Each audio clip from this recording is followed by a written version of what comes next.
I found a tracker on a Tuesday. Black, magnetic, blinking red every 30 seconds.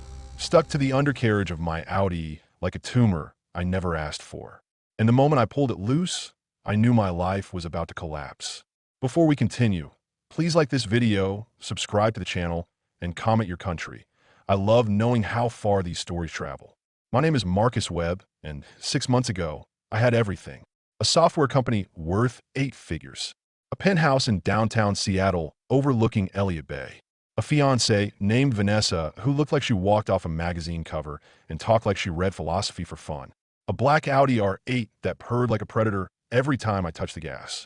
I was 34 years old and untouchable. Or so I thought. The tracker changed that. I stood in the parking garage beneath my building, holding the device in my palm like a grenade. The concrete walls around me seemed to close in. My hands were shaking. Not from fear, not yet, but from the sudden, nauseating realization that someone had been watching me. For how long? Why? Who? I turned the device over. No branding. No serial number I could see. Just smooth, black plastic about the size of a deck of cards and a blinking red light that pulsed like a heartbeat. Like something alive. My mind raced through possibilities. Corporate espionage? A competitor trying to steal my clients? Some psycho with a grudge? I should have gone to the police right then. I should have called my lawyer. Instead, I did something stupid. I drove to Vanessa's apartment. She lived in a high-rise in Capitol Hill, the kind of place with a doorman who knew your name and remembered your coffee order. The lobby smelled like money, fresh flowers, leather furniture, and that indefinable scent of wealth. The elevator had mirrors on 3 sides and moved so smoothly you barely felt it rise. I had a key to her place. I'd had one for 2 years, ever since we started talking about marriage. But that night, I knocked anyway. She opened the door wearing black yoga pants and a loose gray tank top, her dark hair tied up in a messy bun. No makeup. She didn't need it. She looked perfect the way she always did. Marcus. She blinked, genuinely surprised. I thought you were in Portland today. The meeting with the investors? Change of plans. I stepped inside without waiting for an invitation. The apartment smelled like French press coffee and vanilla candles. Classical music, Chopin, I think, played softly from a speaker in the living room. Everything was exactly as it always was. Minimalist furniture, white walls, a few carefully chosen art pieces that probably cost more than most people's cars. Except it wasn't the same. Nothing felt the same anymore. What's wrong? Vanessa asked, closing the door behind me. Her voice had that careful, measured tone people use when they think you might be about to break something expensive. I held up the tracker. I found this under my car. Her face didn't change. Not even a flicker of recognition or shock. Just a slight tilt of her head, like she was processing information. What is it? A GPS tracker. Someone's been following me. Jesus. She stepped closer, squinting at the device in my hand. That's insane. Who would do that?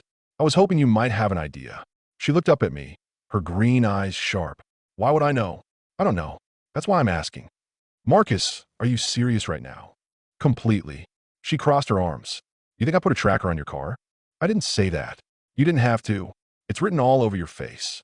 We stood there in her pristine living room, 3 feet apart, staring at each other like strangers meeting for the first time. The classical music continued playing, oblivious to the tension crackling between us. I wanted her to laugh. I wanted her to roll her eyes and tell me I was being paranoid. I wanted her to hug me and promise that we'd figure it out together. That it was probably just some corporate espionage thing, some competitor trying to map out my schedule. But she didn't do any of that. She just stood there with her arms crossed, looking at me like I was a problem to be solved. I don't appreciate being interrogated in my own home, Marcus. I'm not interrogating you. Then what do you call this? You show up unannounced, wave some device in my face, and act like I'm a suspect in some crime. Vanessa. No, you don't get to do this. I've been nothing but supportive of you and your company. I put up with the late nights, the canceled plans, the obsessive work schedule. And this is how you repay me?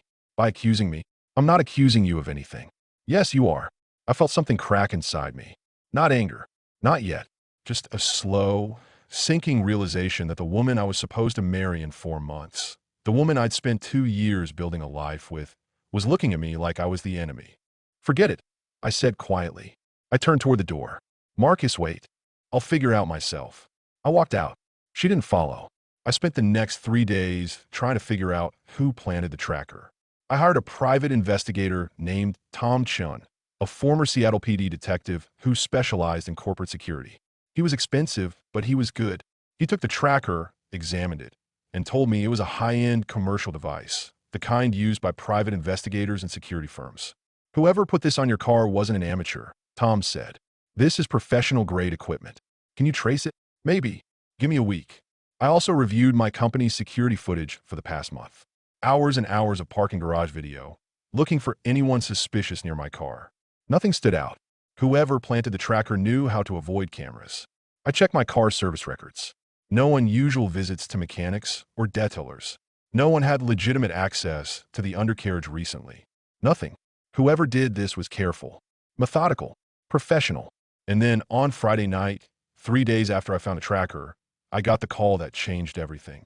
I was in my office, working late. The city lights glittered below me like a circuit board, millions of tiny lives playing out in the darkness. My phone buzzed on the desk. Unknown number.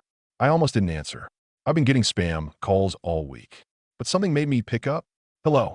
Silence. Just the faint hiss of an open line. Then a voice. Male. Calm. Almost amused. Marcus Webb. My blood turned cold. Not because the voice was threatening. It wasn't. But because of the way he said my name. Like he knew me. Like we were old friends. Who is this? You found my tracker. My heart stopped. Who the fuck is this? Language, Marcus. We're going to be talking a lot. Let's keep it civil. I'm calling the police. No, you're not. Watch me. If you do that, Marcus, everyone will know what you've been doing. I froze, my thumb hovering over the screen. What? The offshore accounts. The shell companies. The money you've been moving through the Caymans and the British Virgin Islands. All perfectly legal, I'm sure. But that's not how it'll look when I'm done. My heart was hammering now. I don't know what you're.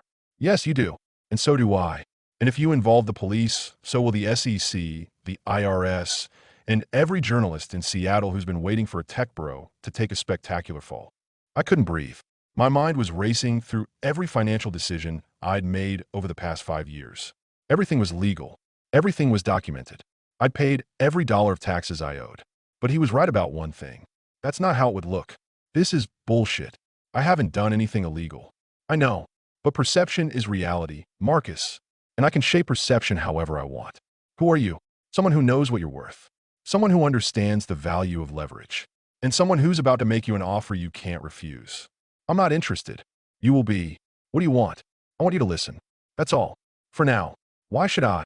Because if you don't, by Monday morning, your face will be on the front page of every business publication in the country. Tech CEO under investigation for financial fraud. Your investors will panic. Your board will turn on you. Your company will collapse. And Vanessa? She'll leave you before the headlines even cool down. The way he said her name made my skin crawl. How do you know about Vanessa? He laughed. Marcus, I know everything about you. What you eat for breakfast. Where you buy your coffee. How many times you've proposed to her. Twice, by the way, before she finally said yes. I know things about you that you don't even remember. You're insane. No, I'm just very, very good at my job. What job? Making people like you disappear. The line went dead. I sat there for an hour, staring at my phone. The city lights blurred in front of me. My hand was shaking. My mind was spinning through scenarios, each one worse than the last. Who is this person? What do they want? And how the hell do they know so much about me? Finally, I did what any rational person would do. I called my lawyer. His name was Dan Rieger, a former federal prosecutor who'd made a career out of defending rich people who got too creative with their taxes. He was 60 years old, completely bald, and had the kind of face that looked perpetually disappointed with the world. He arrived at my office within 90 minutes, briefcase in hand, face grim. Talk, he said, settling into the chair across from my desk. I told him everything. The tracker, the call, the threats about my finances. He listened without interrupting, his fingers steepled in front of his face.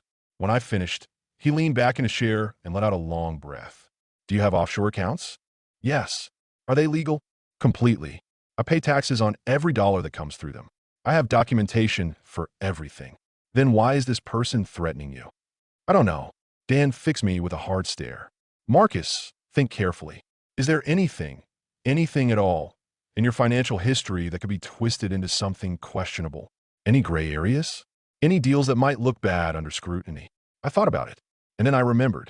2 years ago, I'd taken a loan from a private equity firm to expand my company. $5 million at aggressive terms, but I paid it back in full within 18 months. Clean transaction. Legal paperwork. No issues. Except the firm was based in the British Virgin Islands. And the CEO was a man named Victor Kane. I never met him. Everything had been handled through intermediaries and lawyers. But his signature was on the loan documents. Dan's face went pale when I mentioned the name. Victor Kane. You know him? Everyone in this business knows him. Or knows of him, anyway. He's a ghost, Marcus. No one knows what he really does or where his money comes from. But every major financial scandal in the last decade has his fingerprints somewhere on it. I didn't know that when I took the loan. Doesn't matter. If he's involved, you're fucked. That's reassuring. I'm not here to reassure you. I'm here to tell you the truth. Victor Kane doesn't do anything without a reason. If he loaned you money, it wasn't because he believed in your company. It was because he wanted something from you. Like what? That's what we need to figure out. But Marcus, listen to me very carefully. You do not engage with this person. You do not take any calls. You do not make any moves. Let me handle this. And if they leak the story anyway, then we deal with it. But if you panic, if you do something stupid, you lose. Understand? I nodded. Dan stood up, straightened his tie, and picked up his briefcase. I'll start making calls. In the meantime, you go home, you get some sleep, and you do not, under any circumstances, do anything without talking to me first. He left. I sat alone in my office, watching the city below, and wondered how long I had before everything came apart. The story broke on Monday. Not in a newspaper, not on TV, not through any traditional media outlet. On Twitter, a thread posted by an anonymous account with a generic profile picture and 0 followers. But the content was devastating. Thread, Seattle tech CEO Marcus Webb has been funneling millions through offshore shell companies. Here's the evidence. Thread. Attached were screenshots, bank statements, legal documents, transaction records. Everything twisted just enough to look criminal without technically being false. They'd taken legitimate business activities and framed them as money laundering. They'd taken legal tax strategies and presented them as fraud. Within 2 hours, the thread had 10,000 retweets. Within 4 hours, major tech blogs were covering it. Within 6 hours, the SEC announced they were opening an investigation. By Tuesday morning, I was front page news. CEO under fire. Is Marcus Webb the next tech fraudster? Seattle startup king accused of financial crimes. Marcus Webb, genius entrepreneur or sophisticated con artist? My phone exploded. Investors calling, demanding explanations. Clients asking if they should pull their contracts. Employees wanting to know if they still had jobs. I had no answers. Dan told me not to make any public statements. Let the lawyers handle it, he said. The moment you start offending yourself, you look guilty. But staying silent felt like drowning. Vanessa called me once. I stared at her name on the screen for 5 rings before letting it go to voicemail. She didn't leave a message. My board called an emergency meeting. They asked me to step down temporarily while the investigation proceeded. For the good of the company, they said. I refused. They voted me out anyway. 7-2.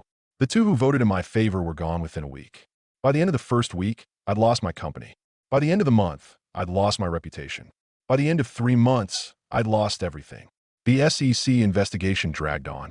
They brought in forensic accountants, auditors, investigators. They tore through every financial record I had. They interviewed my employees, my partners, my friends. And they found nothing. Nothing illegal. Nothing criminal.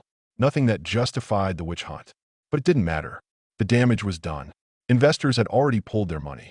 Clients had already canceled their contracts. My company had already collapsed. The board had already sold it off piece by piece to vulture capitalists who gutted it for parts. 5 years of work. Gone. I sold the penthouse to pay my legal fees. $70,000 a month to defend myself against crimes I didn't commit. I sold the Audi to pay rent. I moved into a studio apartment in Ballard, a neighborhood I used to drive through on my way to somewhere better. Now it was home, 700 square feet, cracked linoleum, a radiator that clanked all night, the smell of someone else's cooking seeping through the walls. I lived off ramen and rage. And Vanessa? She sent me a text 2 weeks after I lost the company. I can't do this anymore. I'm sorry. I really am. But I can't watch you self-destruct. Take care of yourself, Marcus. She didn't even break up with me in person. I didn't respond. What was there to say? I spent the next month in a haze. Depression, I guess. Though I didn't call it that at the time. I just thought of it as reality finally catching up with me. I'd barely left my apartment. The walls felt safer than the world outside. I drank too much cheap whiskey. I slept too little. I watched my entire life dissolve like sugar in water. Sweet one moment, gone the next. My phone stopped ringing. The reporters moved on to the next scandal. My former friends stopped checking in. Everyone loves a winner. Nobody calls a loser. I thought about ending it. Not seriously. But the thoughts were there, floating at the edges of my mind like shadows. What was the point of rebuilding when everything could be taken away so easily?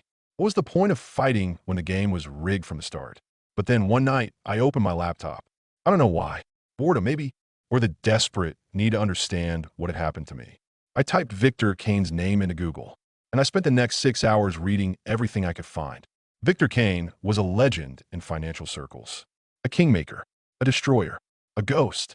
He made billions in the 90s through hedge funds and private equity. He funded tech startups in the 2000s, making fortunes off companies that went public. He'd survived the 2008 crash, not just intact, but wealthier than before. But nobody knew how he did it. He didn't give interviews. He didn't appear in public. There were maybe 3 photographs of him online, all grainy, all taken from a distance. He operated through shell companies and proxies, buying and selling and destroying from the shadows. And everywhere he went, people got hurt. Bankruptcies, suicides, scandals. The pattern was always the same. Someone would refuse to sell to him. Someone would stand in his way. And then, mysteriously, their life would fall apart. Financial investigations, sex scandals, criminal charges, just like mine. I found forum posts from other victims. People who'd been destroyed the same way I had. Some had disappeared from public life entirely. Some had taken their own lives. One post from a former hedge fund manager stood out.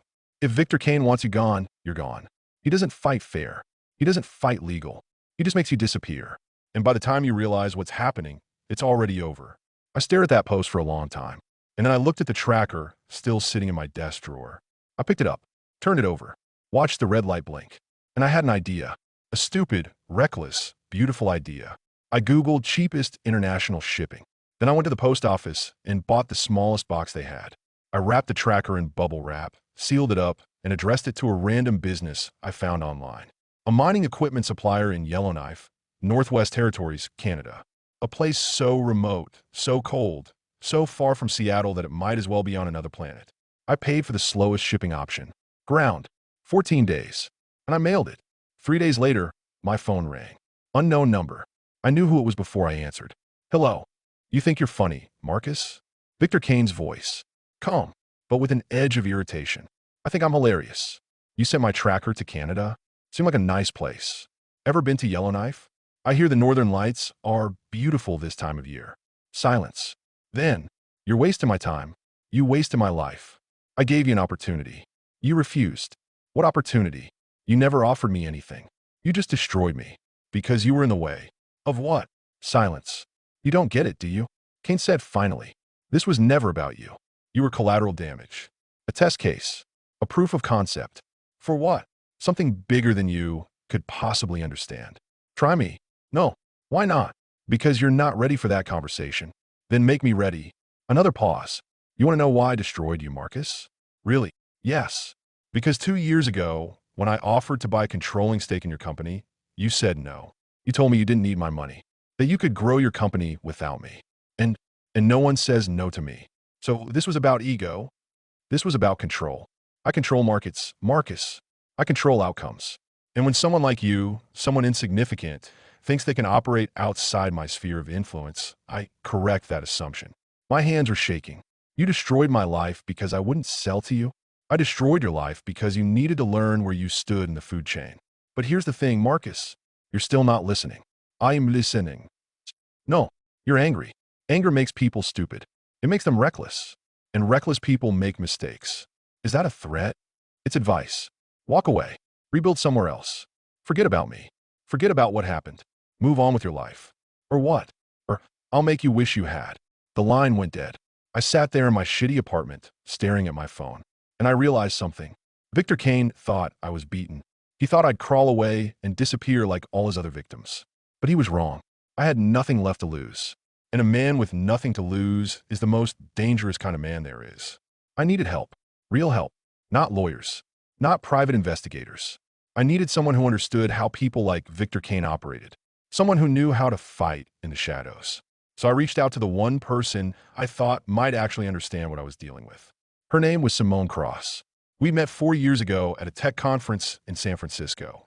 She was a data analyst turned investigative journalist who specialized in corporate corruption and financial crime.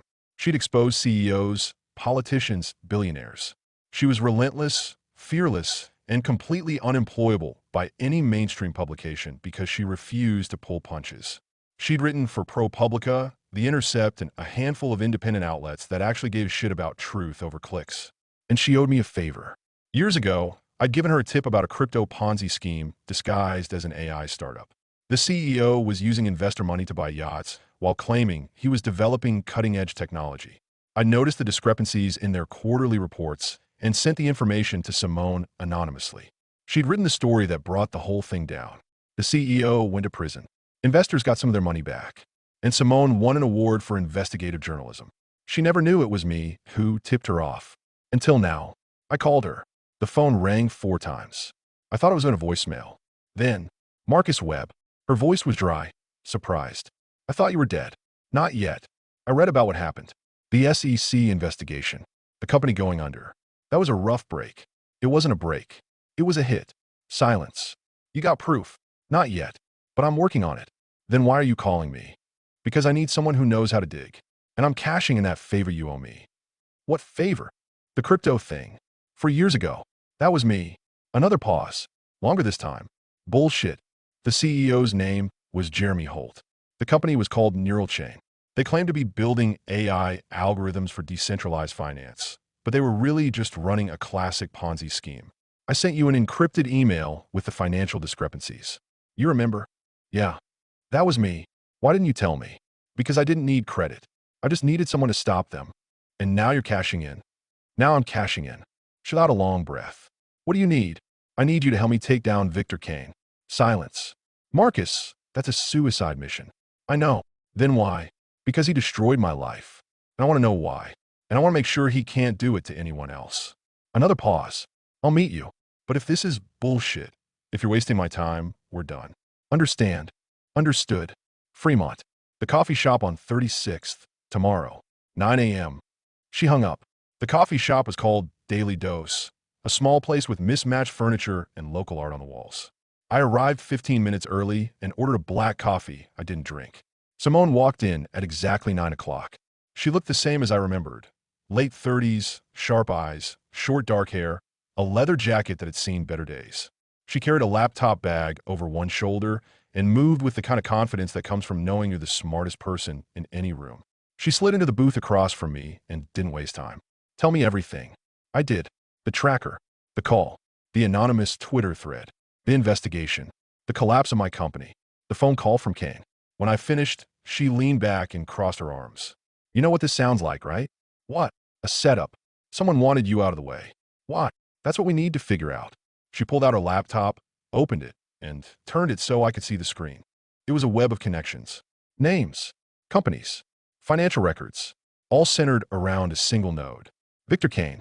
I've been tracking him for 2 years, Simone said. He's not just moving money. He's building something. A network. A system.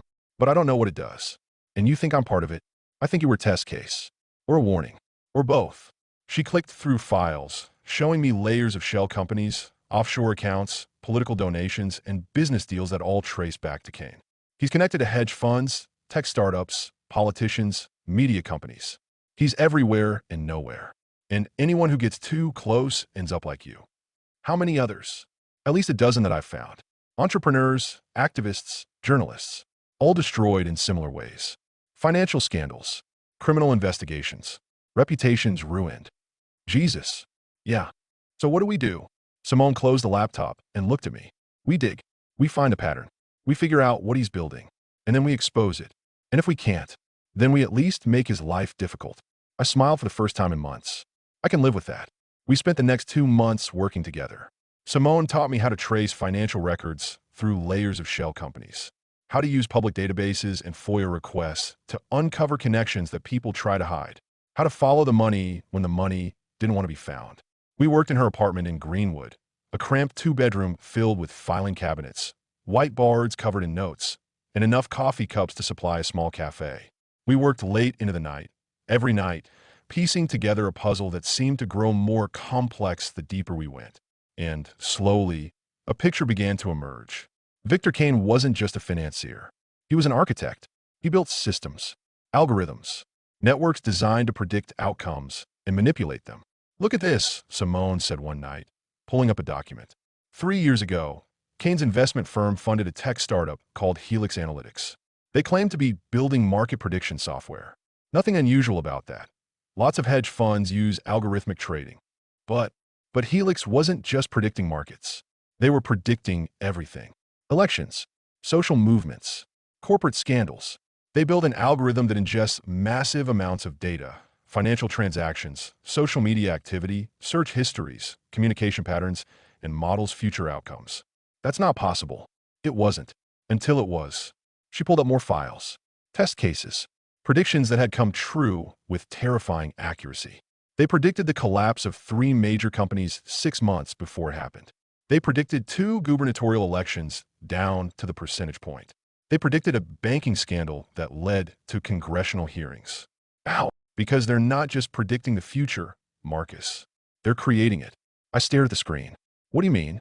I mean they model scenarios, identify leverage points, and then manipulate them. They don't just predict that a company will collapse. They make it collapse. They find the weakness, exploit it, and profit from the outcome. My blood ran cold. And Kane owns this company through about 6 layers of shell corporations. But yes. So when he destroyed me, he was testing the system. You refused to sell to him. So he modeled how to ruin you. And it worked.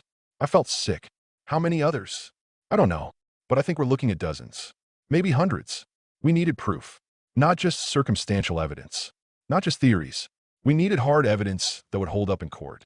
That would convince journalists. That would make people pay attention. "We need someone on the inside," Simone said one night. "Ow! We find someone in Kane's network who wants out. Someone who'll flip." Ooh, she pulled up a file. A man's face appeared on the screen. Late 50s. Silver hair. Cold gray eyes. Distinguished looking. The kind of man who'd be cast as a senator in a movie. Daniel Ashford. He's been Kane's fixer for over a decade. Money laundering, blackmail, intimidation. If Kane needed something dirty done, Ashford handled it. Why would he flip? Because he's dying. Pancreatic cancer. Stage 4. 6 months to live, maybe less. And you think a dying man will betray Victor Kane? I think a dying man might want to die clean. We found Ashford in Portland. He lived in a modest house in the suburbs, a single-story ranch with a well-maintained lawn. The kind of place you'd expect a retired accountant to live, not a criminal mastermind. Simone and I sat in my car across the street, watching the house for hours. Finally, he emerged. He looked thinner than his photo, grayer. He moved slowly, a wooden cane in one hand, his other hand pressed against his side like he was holding himself together. Cancer was eating him alive. "You ready?" Simone asked. "No. Good. Let's go." We approached him as he was unlocking his front door. "Daniel Ashford?" I called. He turned slowly, his face carefully neutral. "Who's asking?"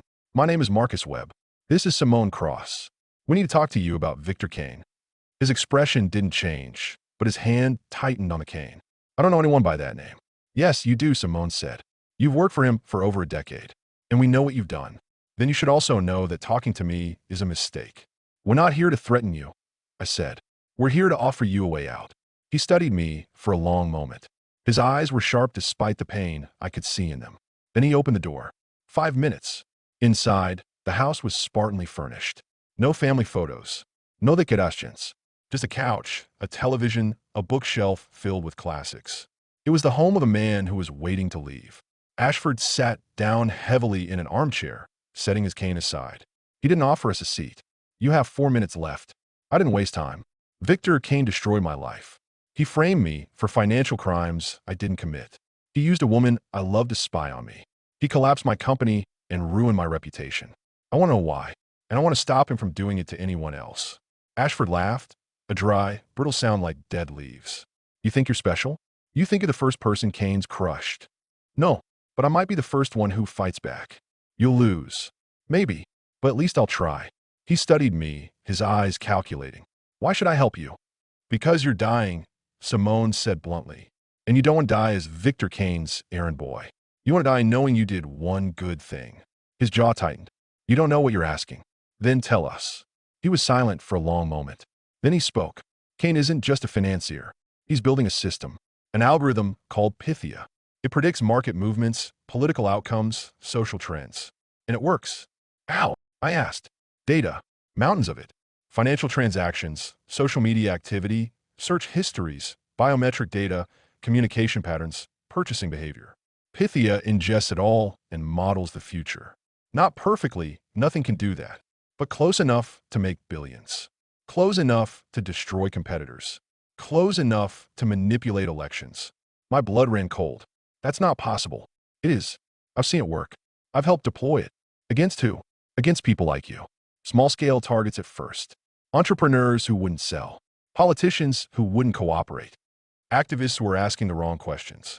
Pythia would model how to neutralize them, and then we'd execute the plan. Jesus Christ, Simone Muterid. It gets worse, Ashford continued. Pythia isn't finished. Kane's been refining it for 3 years, and now he's ready to go commercial. He's already sold access to hedge funds, foreign governments, intelligence agencies.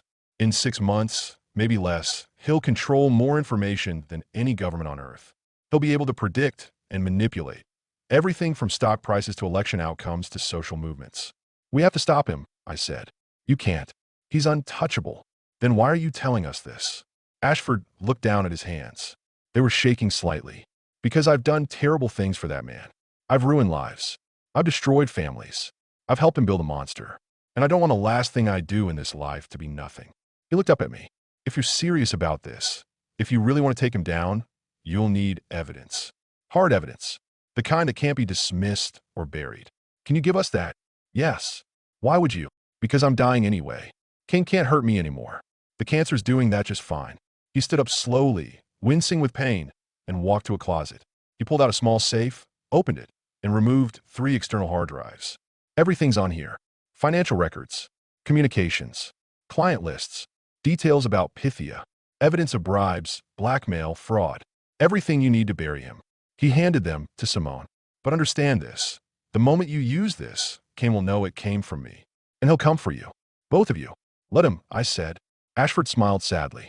You say that now, but you don't know what he's capable of. Then I'll find out. We left Portland that night with the hard drives. Simone was quiet during the drive back to Seattle. Finally, she spoke. You know this changes everything, right? I know. If we release this, we're declaring war on one of the most powerful men in the world. I know. He could destroy us. He could kill us. I know. She looked at me. You're sure about this? I've never been more sure of anything in my life. She nodded slowly. Okay, then let's burn his world down. We spent the next month going through everything on Ashford's hard drives. It was worse than we'd imagined. Pythia wasn't just predicting outcomes. It was engineering them. Kane had used it to manipulate stock prices, rig elections, destroy competitors, and eliminate threats. There were dozens of victims. Politicians who'd mysteriously been caught in scandals right before elections. CEOs who'd lost everything in coordinated attacks. Journalists who'd been discredited and silenced. And my case was there too. A complete playbook for my destruction. Target, Marcus Webb. Objective, remove from market. Asset acquisition. Method, financial scandal. Relationship leverage. Timeline, 6 to 8 months. Success probability, 94.7%. They'd modeled everything. When to plant the tracker. When to release the story. How I'd react. Who would turn on me. And they'd been right about all of it. Except one thing. They predicted I'd disappear. That I'd give up. That I'd fade away like all the others. They hadn't predicted that I'd fight back. We also found something else in the files. Vanessa. Asset. Vanessa Chun. Alias. Vanessa Moore. Role. Relationship infiltration. Intelligence gathering. Target. Marcus Webb. Duration. 24 months. Status. Active. There were reports. Weekly updates she'd sent to Kane's organization. Every conversation we'd had. Every password she'd stolen. Every weakness she'd identified. Asterisk. Target is emotionally dependent. Uses work to avoid intimacy. Financially conservative despite wealth. Trusts implicitly once trust is established. Exploitable. Asterisk. I read through dozens of these reports, each one a knife to the gut. Every moment I'd thought was real had been a performance. Every "I love you" had been a lie. You okay? Simone asked. No. You want to talk about it? No. She nodded and went back to work. But I kept reading. I needed to know. I needed to see the full extent of the betrayal. And then I found the final report, dated 2 weeks after my company collapsed. Asterisk, target neutralized. Relationship terminated as planned. Asset reassignment requested. Asterisk, asset reassignment. Like she was a fucking stapler. Simone, yeah. Do we know where Vanessa is now? She pulled up another file. According to this, she was reassigned to Vancouver 3 weeks ago, working for a consulting firm that's, surprise, another Kane subsidiary. What's she doing there? Same thing she did to you. They've got her targeting someone else. I felt something cold settle in my chest. Who? Tech CEO, renewable energy company. He's been resisting a buyout from one of Kane's investment firms. So she's doing it again. Yeah, I stared at the screen. We need to warn him. Marcus, we need to warn him. Before she destroys his life like she destroyed mine. Simone studied me for a moment. Okay, but we do it carefully. If Kane finds out we're making moves, he'll bury this evidence before we can use it. Then we move fast. We spent the next 2 weeks preparing. Simone wrote the story. Thousands of words detailing Kane's operation, Pythia's capabilities, and the dozens of victims who'd been destroyed. I organized the evidence, creating a database that journalists, prosecutors, and investigators could navigate. We reached out to contacts. Simone knew journalists at major publications who'd been waiting years for a chance to expose Kane. I knew federal prosecutors who specialized in financial crimes. We built redundancies, copies of everything uploaded to secure servers, deadman switches that would automatically release the information if anything happened to us. And we contacted the tech CEO in Vancouver, a man named David Chun. I called him directly. Mr. Chun, my name is Marcus Webb. You don't know me, but I need to warn you about something. The woman you've been seeing, Vanessa Moore? She's not who she says she is. Silence. Who is this? Someone who was in your exact position 2 years ago. Please just listen. She works for a man named Victor Kane. She's been sent to get close to you, gather information, and help destroy your company when you refuse to sell to him. This is insane. I know how it sounds, but I'm sending you evidence right now. Financial records, communication logs, everything you need to verify what I'm telling you. I sent him the files. Look at them. Check the dates. Cross-reference the information, and then make your own decision. But if you value your company and your life, you'll cut her off immediately. I hung up. Simone looked at me. Think he'll listen? I don't know, but at least we tried. And then, on a cold morning in November, we released everything. Simone published the story on The Intercept at 6 a.m. Pacific time. The algorithm that knows your future. Inside Victor Kane's secret surveillance empire. Within an hour, it was trending on Twitter. Within 3 hours, it was picked up by major news outlets. Within 6 hours, CNN, MSNBC, Fox News, the New York Times, the Washington Post, and every major media organization in the world was covering it. The evidence was overwhelming. The hard drives contained everything. Kane's communications, Pythia's source code, client list that included hedge funds, political campaigns, and foreign governments. By noon, the SEC had announced an investigation. By evening, the FBI had opened a criminal probe. By the next morning, Congress had called for hearings. Victor Kane's empire was crumbling. But Kane himself had disappeared. His offices were empty. His homes were abandoned. His usual proxies claimed they hadn't heard from him in weeks. He'd vanished into the network of shell companies and offshore accounts he'd spent decades building. He's running, Simone said. Good. Let him run. You think this is over? No, but it's a start. 3 days after the story broke, David Chun called me. Mr. Webb? Yes. I wanted to thank you. I looked at the evidence you sent. I hired investigators. Everything you said was true. I confronted Vanessa. She denied it at first, but when I showed her the communications, she just left. Walked out without a word. I am sorry. Don't be. You saved me. If you hadn't called, I'd be where you were a year ago. What do you do now? Strengthen my company. Tighten security. And never trust anyone at face value again. Good advice. Mr. Webb? Yes. I read about what happened to you. What Kane did. I am sorry. Thank you. Are you going to be okay? I thought about that question. Yeah, I think so.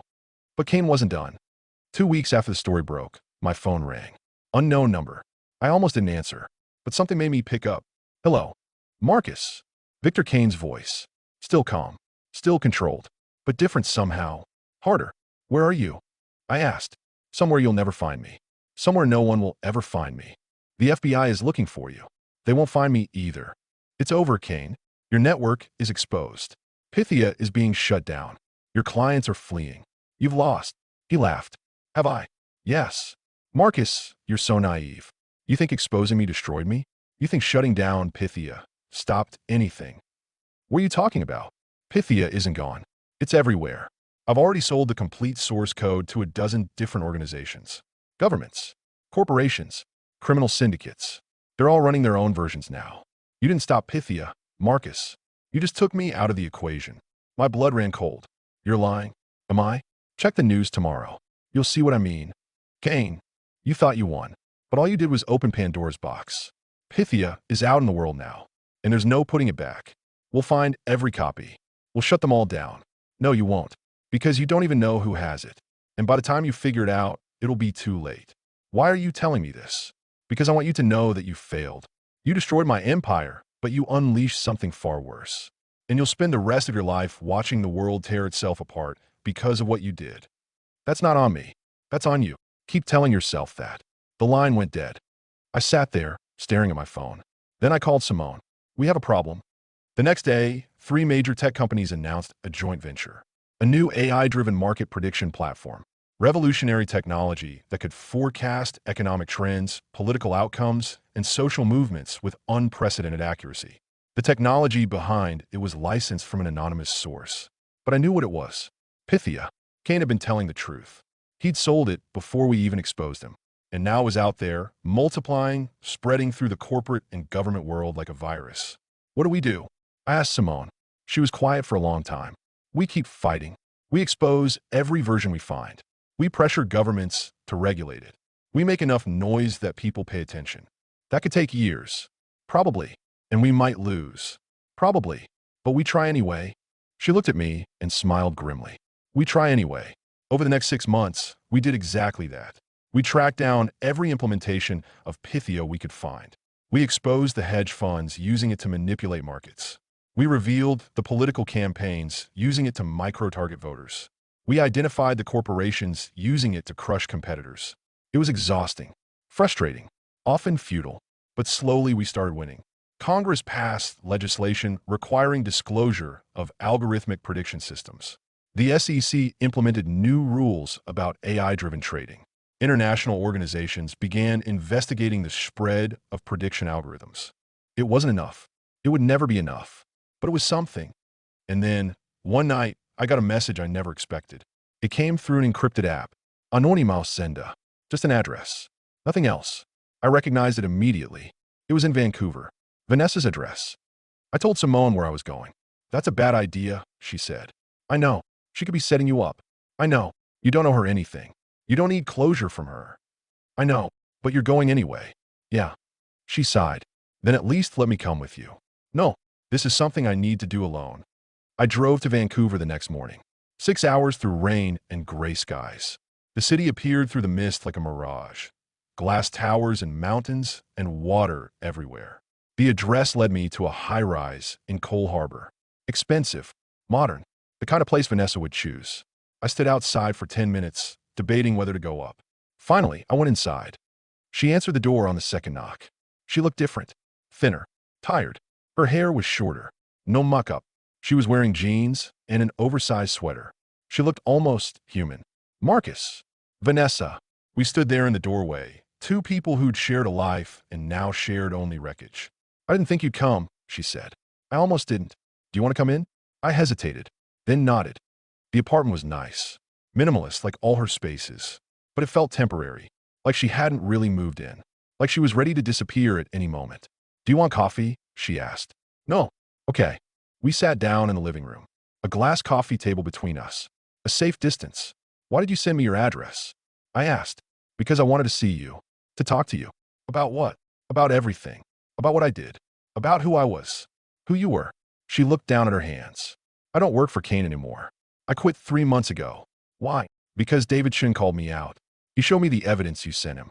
And I realized that everything I'd done, everything I told myself was just business. It was destroying people's lives. Yeah, it was. I know that doesn't change anything. I know it doesn't fix what I did to you. No, it doesn't. But I wanted you to know that I'm sorry. Really sorry. Not because I got caught, but because I finally understand what I took from you. Histoire Do you expect me to forgive you? No. Good. Because I don't. She nodded slowly. I wouldn't either. We sat in silence for a moment. Was any of it real? I asked finally. Any of what we had? She looked up at me, and for the first time, I saw something genuine in her eyes. At first, no. It was an assignment. You were a target. And later, it got complicated. I told myself I was just playing a role. But somewhere along the way, I started caring about you. Really caring. And that made it worse. Ow! Because I knew what was coming. I knew they were going to destroy you. And I knew I was helping them do it. And I hated myself for it. But I did anyway. Why? Because I was scared. Because I've been working for Kane for so long that I didn't know how to be anyone else. Because walking away meant admitting that I'd wasted years of my life hurting people. I felt something crack inside me. Not forgiveness, but maybe understanding. What are you going to do now? I don't know. Try to be someone different, I guess. Try to make up for some of what I've done. That's going to take a while. I know. I stood up. Marcus. I stopped. For what it's worth, you deserve better. You deserve someone who loved you for real. And I hope you find that. I looked at her one last time. So do I. I left. I never saw Vanessa again. But 6 months later, I got an anonymous tip. Evidence about a different Kane operation. A new target he was going after. The tip came from encrypted email. No signature. No identification. But I knew who sent it. And I knew what it meant. She was trying to make amends. Maybe she'd never make up for what she'd done. But at least she was trying. As for me, I rebuilt. Not my old company. That was gone forever, picked clean by vultures. But something new. I started a nonprofit called Project Pythia. We help people who've been targeted by algorithmic manipulation systems. We provide legal support, financial resources, technical expertise. We teach people how to recognize when they're being manipulated and how to fight back. It's not glamorous work. It doesn't make headlines. But it matters. We've helped dozens of people so far. Entrepreneurs who are being systematically destroyed. Activists who are being targeted. Politicians who are being blackmailed. And every person we help is a middle finger to Victor Kane and everything he built. I also started dating again. Her name is Rachel. She's a public defender. She's smart, funny, and completely unimpressed by my former wealth or current mission. She knows everything about what happened to me. I told her on our second date, figuring it was better to get it out in the open. She listened to the whole story without interrupting. When I finished, she said, "That's fucked up." "Yeah. You doing okay now?" "Getting there." "Good." And that was it. No pity. No drama. Just acceptance. We've been together for 4 months now. It's not perfect. I'm still working through trust issues. I still have moments where I wonder if she's real or if this is another elaborate setup. But she's patient. And every day, it gets a little easier to believe that not everyone is Victor Kane. Daniel Ashford died 7 months after we met. But before he did, he sent me a letter. I keep it framed on my desk. It says, "Marcus, asterisk, by the time you read this, I'll be gone. The cancer finally won. Asterisk. Asterisk, I wanted to thank you for giving me something I didn't think I'd have at the end. A chance to do one good thing. A chance to die knowing I wasn't just Victor Kane's monster. Asterisk. Asterisk, you gave me that. And I'm grateful. Asterisk. Asterisk, keep fighting. Keep exposing them. And don't let them make you into what I became. Asterisk. Daniel, I read it sometimes when the work feels futile. When it feels like we're fighting an unwinnable war against systems too big to stop. It reminds me that even when you're at your lowest, even when you've done terrible things, you can still choose who you become at the end. As for Victor Kane, he's still out there. Somewhere. The FBI never found him. Interpol never found him.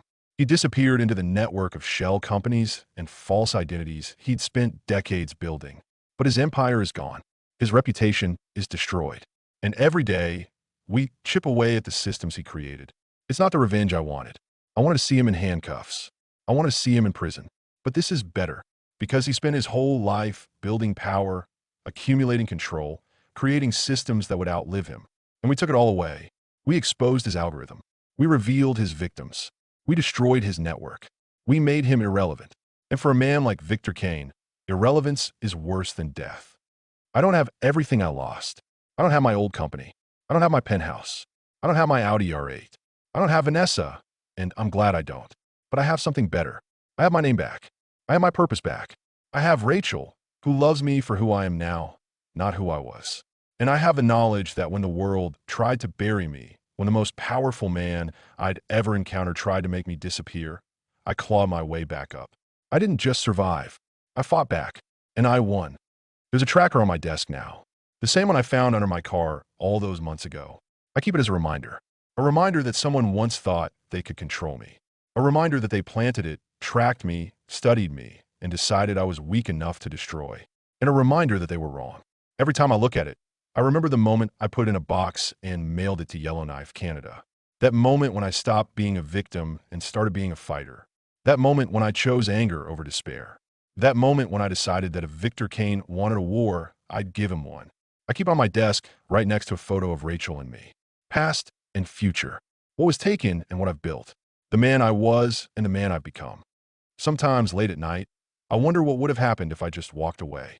If I'd found the tracker and gone to the police like a reasonable person.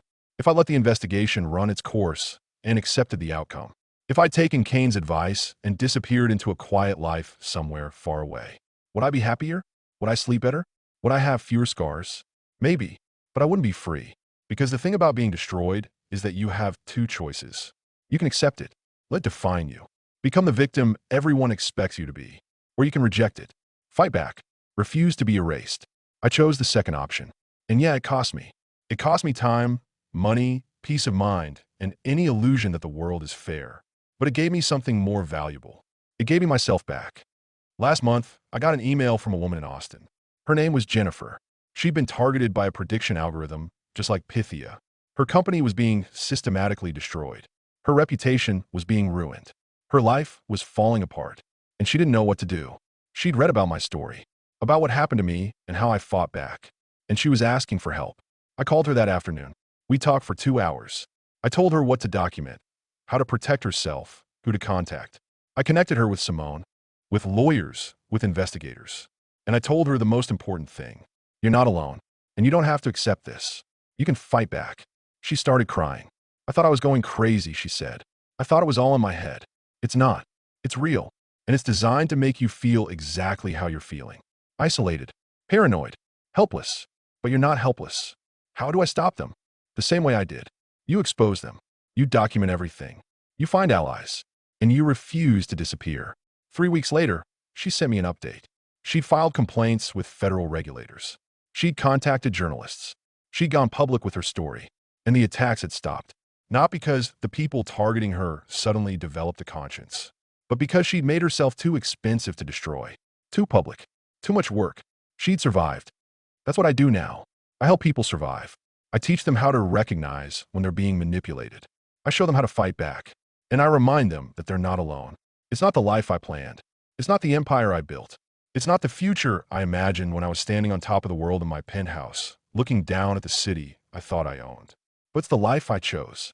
And every person we help, every system we expose, every victory, however small, is proof that you don't have to accept the world the way powerful people want it to be. You can fight back. You can win. And even when you lose, you can make them work for it. So here's my question for you, watching this right now. Was I right to take revenge? Did Vanessa deserve a second chance?